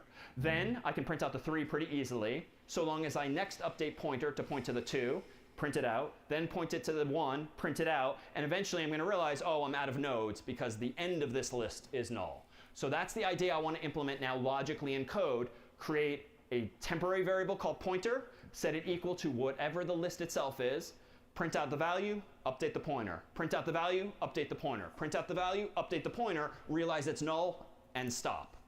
So in code, it's a relatively small loop, even though the syntax is still pretty new, since we've only just started playing with memory since last week. But what I'm going to do is exactly what I proposed. I'm going to create a new pointer called PTR and set it equal to the list itself. That's like having another foam finger temporarily pointing at the first element in the list. Then what I'm going to do is say while that temporary variable is not null, go ahead and traverse the list. What do I mean by that? Well, let's go ahead and print out the current element in the list by using %i\n and printing out whatever the pointer is pointing at, specifically its number field. So that is follow the arrow and print out the number. Then inside of this loop, I'm going to update after doing that my temporary variable called pointer, to be equal to pointer arrow next. And that will have the effect with just those few lines of code of implementing precisely this idea. I first set pointer equal to the list, which happens to point here first. I add and traverse the list. What do I mean by that? Well, let's go ahead and print out the current element in the list by using %i\n and printing out whatever the pointer is pointing at, specifically its number field. So that is follow the arrow and print out the number. Then inside of this loop, I'm going to update, after doing that, my temporary variable called pointer to be equal to pointer arrow next. And that will have the effect with just those few lines of code of implementing precisely this idea. I first set pointer equal to the list, which happens to point here first. I then do my printf, and then I update the next field, I update pointer to be the value of pointer, follow the arrow, next. So if this is OX123, for instance, that is what is now in, if this is OX456, that is what's now in pointer, so the arrow effectively looks there. In my for loop, I print out with %i this number, and then I go to the next field, follow the arrow, and then set it equal to, whatever this pointer is here, OX789, set it equal to the pointer there. So I effectively move the arrow there. Then lastly, I update PTR to point to the value of this next field, which is null, which means effectively pointer itself is null, which means the for loop cleverly stops now because I was supposed to do this whole loop while pointer is not null, but pointer is now null. And just as an aside, if you prefer the semantics of a for loop, there's nothing new here per se. I can do this exact same thing using a for loop simply as follows, and it's a little tighter to implement as follows. I can say for, instead of int I equals 0 in that old approach, Jesus. I can actually use pointers in a for loop like this. For node star pointer equals the start of the list. Keep doing something so long as pointer does not equal null, and on each iteration of this loop, update the pointer to equal whatever the pointer's own next field is, and then inside of this for loop, print out using %i\n the current pointer's number field semicolon. So here is where, again, we see the equivalence of for loops and while loops. What you can do with one, you can do with the other. This is a little more elegant in that you could express a whole lot of logic in one line of the for loop. Frankly, I do think the first version is nonetheless more readable. So let me undo everything I just did. On the course's website, you'll see both of these versions. This one's a little more pedantic as to what it's doing step by step. Okay, that too is a lot. Let me pause here to see if there are any questions. And if you're feeling like that fire hose, like this is why we transitioned to Python, where all of this now gets swept under the rug, but is still happening, just not by us in a week. Questions? Yeah.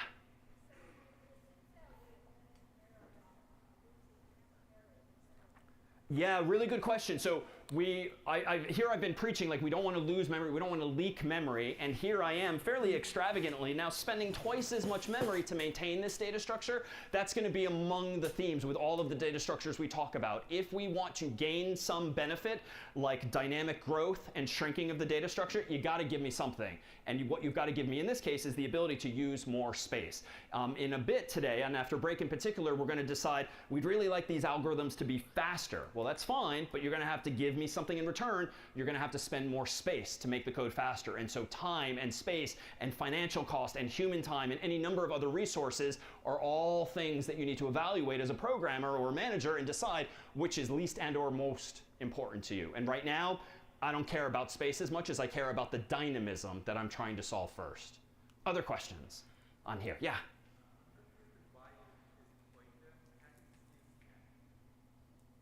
Yes. Why am I using pointer instead of n?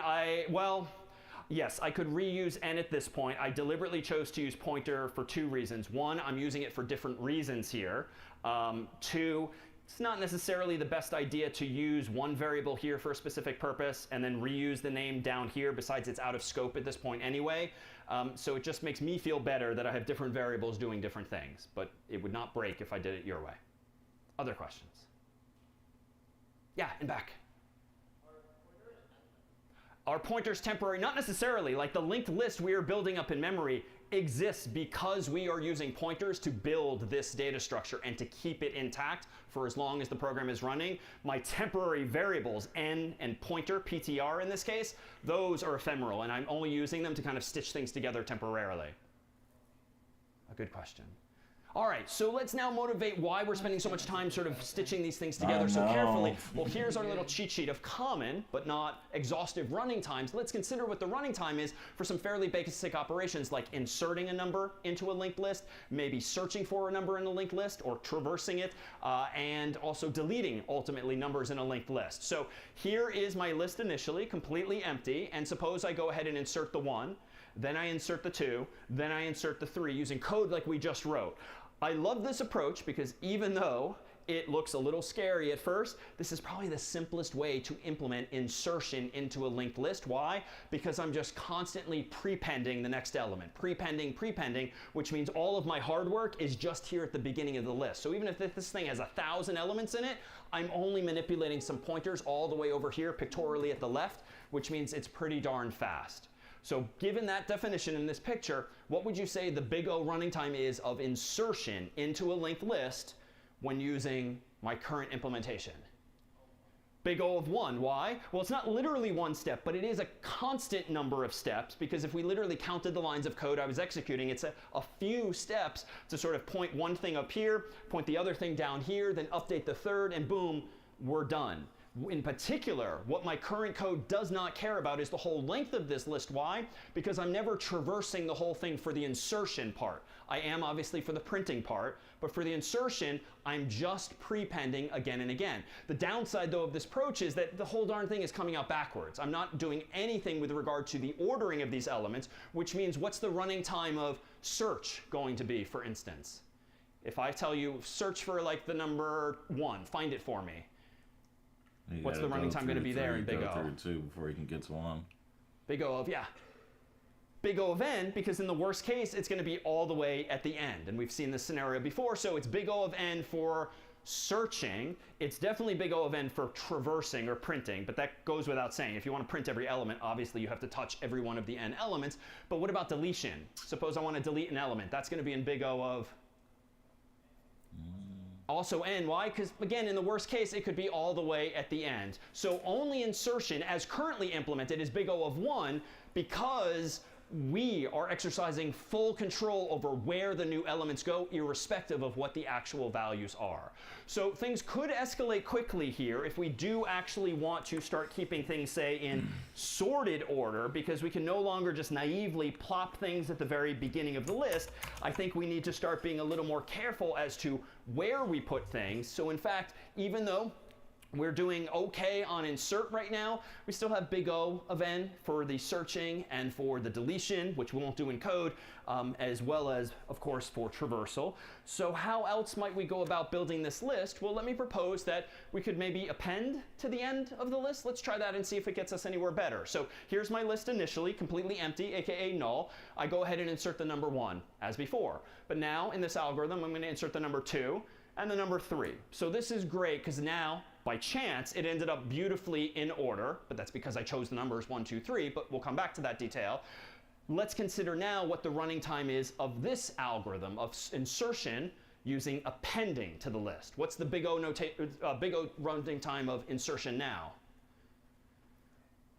Big O of n. So it's sort of strictly worse, because now it's always going at the end. Now, I could be a little smart about it. I could just allocate another pointer and just always have another pointer pointing at the end of the list, just as I have a pointer pointing to the start of the list. That's totally fine if you're willing to spend one more pointer, which is a drop in the bucket, a legitimate solution. But where I'd like to go with this is let's maintain sorted order no matter the order in which the numbers are inserted, whether it's 1, 2, 3, 3, 2, 1, 2, 1, 3, 3, 1, 2, whatever order the human types in the numbers, I want to build the structure out such that they always end up in sorted order, just so that my contacts in my iPhone or my Android phone, for instance, are sorted as intended. So how do we go about doing that? Well, here we're still dealing with some big O. Let's try this. Here's my list, initially empty. Now the user inserts person number 2 first, so it ends up there. Then they insert number 1. I'd like it to go there. Person number 4, it goes over there. And then person number 3, it ends up here. Even though it's sort of obvious with a piece of paper and pencil how to stitch this together, this is now an annoying number of logical steps because there are so many opportunities where I could screw up and orphan one or more of these nodes. But let's consider the scenarios that we might encounter. Maybe we get lucky and it's like an empty list and we just have to insert one new node. That is trivial. We've done that already. The 2 was super easy to implement. The 1 could be really easy to implement too, because that involves the prepending scenario, and we've seen that prepending is super simple. So there's only 2 other scenarios to consider. Appending, if it's a really big number and ends up at the end, and we've talked about but haven't seen code for that. The annoying one, I dare say, is going to be when the new number belongs in the middle. But I propose to think through it this way because now you just have 4 problems to solve, not just one massive ill-defined problem. You've got scenarios in which you want to insert a new node into an empty list. You want to prepend the new node into the beginning of the list, append it to the end of the list, or somewhere in the middle. So that's like 4. I'm keeping you up too late. I'm not trying to keep you up, but It's good. It's good. the chorus game or something. No, he was telling me about that game. So the piece of art that I gave him was Oh, What is that that? picture. yeah, because he was freaking out because he plays it all the time with his kid. Oh, really? Yeah, it's like their favorite game. So I gave it to him. Oh. And I was like, you can have it. Yeah, I remember when I told you. I was like, "Isn't that a game?" You're like, "I don't know." I thought it looked cool. Yeah. I was like, "I think that's a game." It goes great in that spot. Yeah. It's cool art. Yeah. It's $5. Yeah. And he was like, I'll buy it off of you. Because I was like, you can have it. And he was like, Yeah. I'll buy it. And I was like, dude, you're geeking out because you and your kid play that. Like, Right. You can You're just like, I have didn't even know it was a game. and I didn't. I was like, you can just fucking have it. Yeah, I've never played it. I've seen that before, and I was like, I think that's a game. He was like, are you sure? I was like, fuck yeah, I'll take it. Mm. I was like, bro, I got plenty of art. Yeah. The other art I won't get rid of, but that, like, you can have it. Yeah. Blocks of code in my program. I can now sort of take the proverbial baby steps and implement this bit by bit. And to do this, let me propose that in a moment I'll switch over to VS Code, but sort of Julia Child style, I'm going to open up a pre-made version of the program that actually gives us a working solution, albeit initially with some bugs. So here we have, out of the oven, this version of list.c.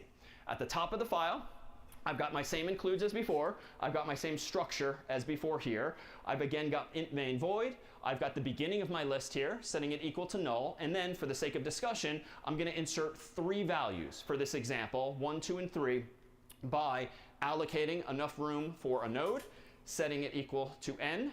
Then I'm going to make sure, a sanity check, that n is not null. And then I'm going to actually populate this with the human's first choice of values. So let me scroll down. But as such, there's nothing too new just yet. Here we have the lines of code in which I'm getting an int from the user, setting next equal to null, and then I'm prepending no matter what, per our earlier version that we did on the fly, this new node to the list, and then updating the list to point to it. And then down here, I'm printing the number. So this is where we left off, but this is a pre-made version that's nicely commented. It's on the course's website for reference. What I'm not doing now is intelligently prepending, appending, or plopping the code in the middle. So how do we do that? Let's take a look at this version of the code. So everything thus far is the same. And if I scroll down, besides the new comments, you'll see that now I'm starting to make some decisions after I have allocated the new node and populated its number and next field. As an aside, I don't strictly need to initialize the next field to null because eventually, as we've done in every past example, I've updated that next field anyway. However, because this one might now end up at the end of the list and I just want to program defensively, initializing pointers to null before you're ready to assign their value is a good thing in general. So here's the first of the questions I'm going to ask myself. If the list into which I am inserting this new node is empty, so it's the beginning of the story, super easy. Just set the list equal to the address of that new node, and we're done. That's what happened when I inserted a bit ago the number 2 for the very first time. So indeed, what has just happened here is that now the list, previously empty, contains only a node containing 2. However, thereafter, there was another scenario. So when we moved on in our story and added the number 1 to the list, well, that happened to end up at the beginning, but it could also end up at the end or in the middle, so let's break down those scenarios here too. So here, if it is not the case that the list is empty, in that if condition, we're going to end up here now in the else. What do I want to do here? Well, let's go ahead and for now, in this simplified version, append it to the end of the list so we can see that code. How do I do this? Well, I'm using a for loop, much like the one I had before, which just allows me to traverse the existing list, whether it has one node or many, and I'm going to now ask a question. If following the current node's pointer field, next field, leads me to null, aka the end of the list, okay, let's go ahead and update the end of the list to actually equal the new node. So in other words, if I'm sort of following all of the arrows and I reach a node whose next field is null, no problem, update that next field to point to the new node I want to insert. Irrespective of the values, I just want to append this node no matter what, and then I want to break out of the code. Then at the bottom of this version of the program, it's all quite the same, printing out the numbers using the for loop version of my code from before instead of the while loop, but they're equivalent. But what I did do in advance in baking this version of the program is also go through the motions of freeing every one of the nodes afterward, but we'll come back to that. So this version of the code, just to be clear, only appends nodes to the list. It's still not treating things in order, but we've now seen 2 of the scenarios plucked off. The list is empty, or it has numbers and we want to put something at the end. So let me propose now that I take out of our distribution code another version of this program that does that and a bit more. I'm going to go ahead and open up in just a moment a new and improved version of list.c, and now it looks almost the same at the top. Scrolling down, scrolling down, scrolling down.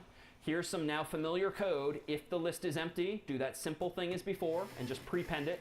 Or rather just set it equal to the list. But here is now where we're adding some inequality. So if the number in question belongs at the beginning of the list, so if the number in the new node n is less than the number in the current list, which is presumed to be the first node at the moment, then go ahead and update the new node's next field to point at the existing list, and then update the list to point at this new node, thereby giving us from 2 in the list to 1 and 2 in the list. To be clear, if I go back to... Love you too. Should I turn it down or... No, you're good, baby. I can sleep through a train. You say that. I've slept through some stuff. You can let me know. I'm trying to get through it, so because I spent so much time doing the other ones that maybe if I get through the video, then I can spend tomorrow actually doing the work. Especially because in the morning it's so hard for me to like actually stay awake. And then like I'll be falling asleep while I'm trying to watch the video, you know what I mean?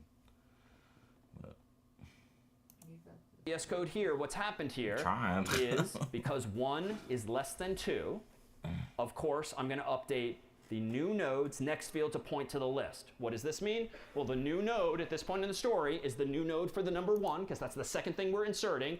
I'm going to update its next field to be whatever the list a moment ago was already pointing at. So this is the after effect, but a moment ago, list was pointing at only the 2. So now the next field of the 1 points at the 2, and then lastly here in this line, I update the list pointer to be the address of that new node. And here's where I'll wave my hand a little bit today because it starts to escalate quickly. It's useful, and it might very well be useful for problem set 5 in particular, but I think more healthily reviewed step by step at a slower pace. Here is where I'm asking myself, all right, if it's not the only element in the list and it doesn't belong at the beginning of the list, well, it belongs somewhere later in the list, which gives me 2 final scenarios. Let's figure out which scenario we're in. Let's use this for loop to iterate over all of the, as many of the nodes in the list as we need to. If we get all the way to the end, because our pointer variable now equals null, it's like following the arrows, and maybe we're trying to insert the number 5. I've already hit the number 4, I've hit null, 5 belongs at the end, so here we have our promised append code, which is exactly the same as before, but now I'm doing it conditionally if I've indeed found my way to the end of the list. And then lastly, let me scroll down just a little bit. If it's not the case that the list is empty, and it's not the case that the new node belongs at the beginning, and it's not the case that the new node belongs at the end, I'm just somewhere in the middle of the list because the new number I'm inserting is less than the one I'm looking at here. And it's okay to use 2 arrows, but I'll wave my hands at that for now. These 3 lines, 2 pointer manipulations and a break, is what's going to stitch together that 3 in between the 2 and the 4. And let me propose, for lecture's sake, take this on faith that this collectively does stitch things together properly, but I do think, as you'll see in problem set 5, it's a much better exercise to think through a little more carefully step by step, because there's just a lot of fine-tuning of these pointers together, and the order of operations does matter. But at the very end of this program, notice this is kind of mindless, even though the syntax is undoubtedly less familiar. Here is how, just like traversing the whole list to print it out, we can similarly do one more pass over the linked list and free every one of the nodes. But notice it's not quite as simple as just saying free the whole list. Free is not that smart. malloc is not that smart, and even though you have called malloc 1, 2, 3 times, you have to really call free. You have to call free 1, 2, 3 times. You can't just pass at the beginning of the linked list and say you figure out what to delete, because it has no idea what a linked list is or what your data structure actually is. So the reason that this loop is a little complicated is that what I'm doing with these 3 lines is essentially traversing my list to the end and making sure that I have a pointer that when I'm ready to delete the 1, I have a pointer pointing at the 2, and then I free the 1. I update my pointer to point at the 3, and then I delete the 2. I update my pointer to point at the 4, then I delete the 3, and then I delete the 4. So there's a bit of trickery involved in making sure you don't orphan things step by step. Whew. Okay, that was a lot. Let me pause here to see if there are in fact any questions, even though we're deliberately waving our hands at some of those details. Questions? No, let me add one final flourish. If we were to really quibble over this, I mean, my God, we're up to 80 lines of code already just to implement the numbers 1, 2, 3, 4. But there are some subtle bugs in here at the moment. So for instance, suppose that something goes wrong with malloc inside of this for loop here. And suppose that it's not your first iteration, something goes wrong on maybe the second or the third iteration. Why is this error check suddenly bad as I've implemented it? Yeah. I didn't free the memory from the previous iteration. So this is where memory management starts to get really annoying, because if you do want to practice what I've been preaching, which is free any memory you've allocated, and you've already allocated 1, maybe 2 nodes, because malloc is again failing maybe at the last iteration here, you have to somehow go back and free all of that, and that's fine. Like, we have code at the bottom of my file here, which could traverse through the existing list and just free it all. So I could just copy paste that code, put it into my if condition, and then run that code too to delete the whole list. But at this point, if you're copying and pasting, you're probably doing something wrong. And so let me propose as a final version of this, just for your reference later, in the 9th and final, in version 9 of this file here, 0 indexed, what we have, give me 1 second to just make a quick copy and copy it over. In list9.c, our last version of this, we have the following, whereby now, in my function, in my main function, I have the exact same code as before, but I've taken the liberty of implementing an unload function so that I can call it here as well as at the bottom of this main function. So I can unload it here or unload the list there.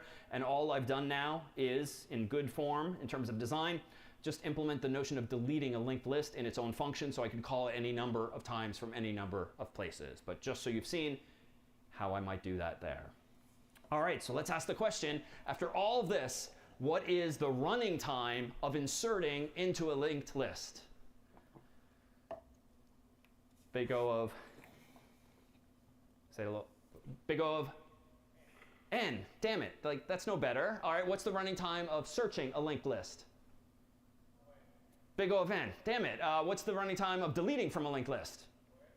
Big O of n. So like everything is literally big O of n. So there's the price we've suddenly paid. We have an hour after we started with arrays gotten to the point where we can dynamically grow in a linked list. And I dare say, even though we've not done it and won't do it today, shrink the linked list by freeing things that we don't need. So we have the dynamism and we can make more efficient use of memory, even if it's very fragmented and there's a few bytes here, a few bytes there. But we've paid this price because with arrays, recall, even our phone book example, we at least had binary search, the running time for which was big O of log n. So my God, not only are we spending more space, the darn thing is slower. Surely this is not how our phone contacts are implemented. Surely this is not how stacks and queues are always implemented. And indeed it's not. This is just going to be a stepping stone to now doing a sort of mashup of data structures whereby we take the best features of arrays, the best features of linked lists, mash them together to get new and improved data structures. But for that, we're going to have some cookies first, and we'll come back in 10 minutes. Cookies are now served. All right. Fuck it. Alright, I'll take a break. I stopped at the linked list part.